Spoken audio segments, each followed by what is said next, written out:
సంగారెడ్డి జిల్లా హత్నూరా మండల కేంద్రంలో గల డాక్టర్ బిఆర్ అంబేద్కర్ సాంఘిక సంక్షేమ కళాశాల హాస్టల్లో మెనూ చార్ట్ను ప్రారంభించి విద్యార్థులకు ప్రభుత్వం అందిస్తున్న భోజన పద్ధతులను రకాలను కళాశాల సిబ్బందిని విద్యార్థులను అడిగి తెలుసుకున్నారు.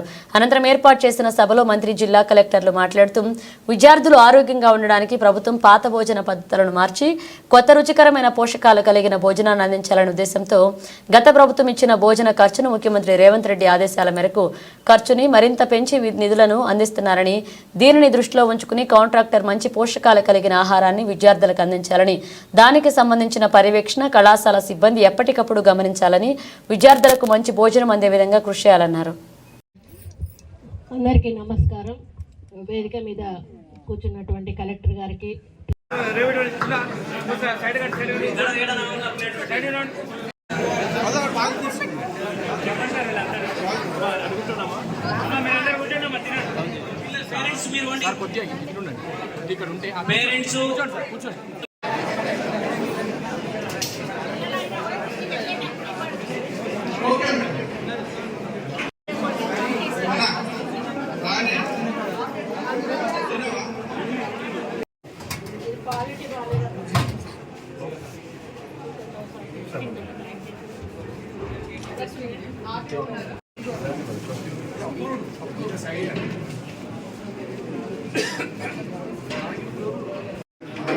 దానిపైన ఒక మైదా జల్లెడ ఉంటుంది మనకి.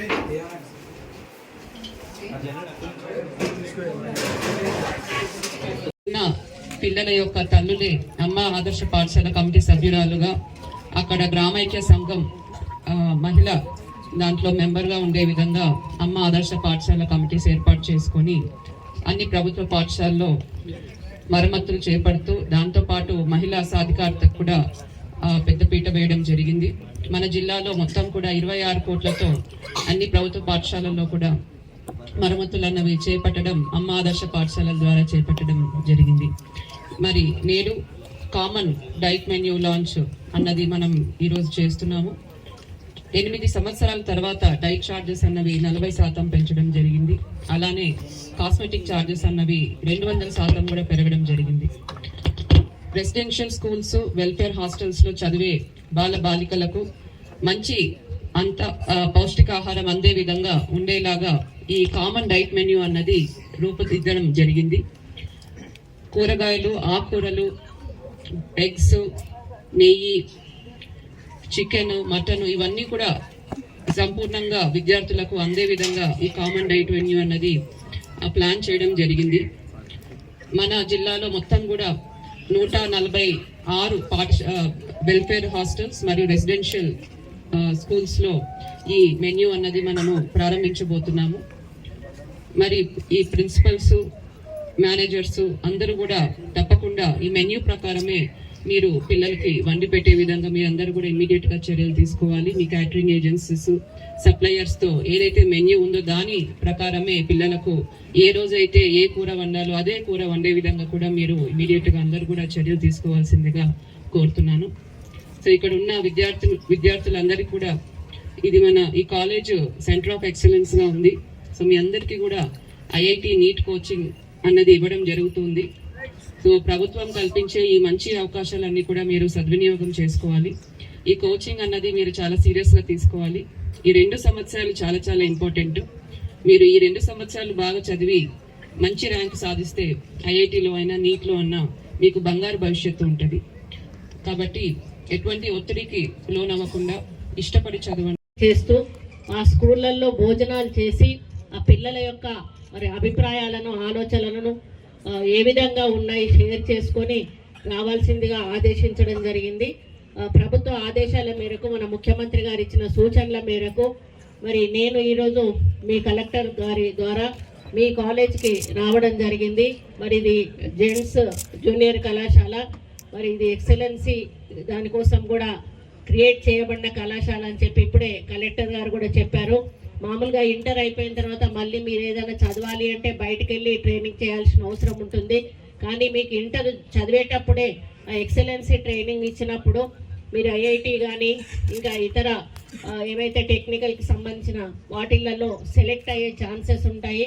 దాని ద్వారా మీరు ఒక మంచి ఉన్నతమైన చదువులకు వెళ్ళేటువంటి అవకాశం ఉంటుందని కూడా ఈ సందర్భంగా నేను విజ్ఞప్తి చేస్తూ ఉన్నాను.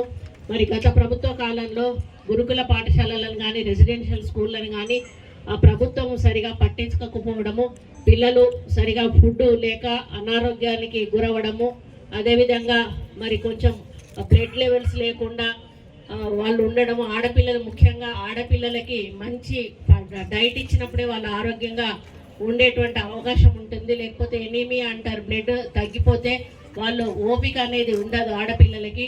మరి ఆ విధంగా చాలా ఇబ్బందులు పడినటువంటి సందర్భాలు ఉన్నాయి. కానీ మన ముఖ్యమంత్రి గారు రేవంత్ రెడ్డి గారు పెద్ద మనసుతో మరి ఈ రెసిడెన్షియల్ పాఠశాలల్లో కానీ వెల్ఫేర్ కాలేజ్ స్కూల్స్లో కానీ పిల్లలు ఆరోగ్యంగా ఉండాలి అంటే మంచి భోజనం వాళ్ళకి అందించినప్పుడే వాళ్ళు ఆరోగ్యంగా ఉంటారు. వాళ్ళు ఆరోగ్యంగా ఉన్నప్పుడే మంచి చదువుకోగలుగుతారు అనేటువంటి ఒక లక్ష్యంతో దాదాపు 16 సంవత్సరాలుగా పెంచినటువంటి కాస్మెటిక్ ఛార్జెస్ 200% పెంచడము, దాదాపు 8 సంవత్సరాలుగా పెంచినటువంటి డైట్ ఛార్జెస్ 40% పెంచడమే కాకుండా దానికి ఇప్పుడే ఒక బుక్ కూడా మేము ఓపెన్ చేశాము, స్టాండర్డ్ ఆపరేషన్ ప్రొసీజర్ అని. ఏ విధంగా కుకింగ్ చేయాలి మరి అనేటువంటి సిస్టమ్ అనేది కూడా వారు క్రియేట్ చేసి ఈ సిస్టమ్ ప్రకారమే వండాలి. అక్కడ డైట్ మెనూ ఓపెన్ చేశాము, ఏ రోజు ఏం వండాలి అనేది మరి 100% త్రూఅవుట్ స్టేట్ కూడా అదే మెనూ ఇంప్లిమెంట్ చేయబడుతుంది. అంతకుముందు వారానికి ఒక్కసారి ఏమో గుడ్డు ఎగ్గిచ్చేవాళ్ళు అనుకుంటా, ఏ బుధవారమో ఎప్పుడో ఒక సండే రోజు ఒక చికెన్ పెట్టేవాళ్ళు అనుకుంటా. కానీ ఇప్పుడు అట్లా కాకుండా త్రూఅవుట్ ద వీక్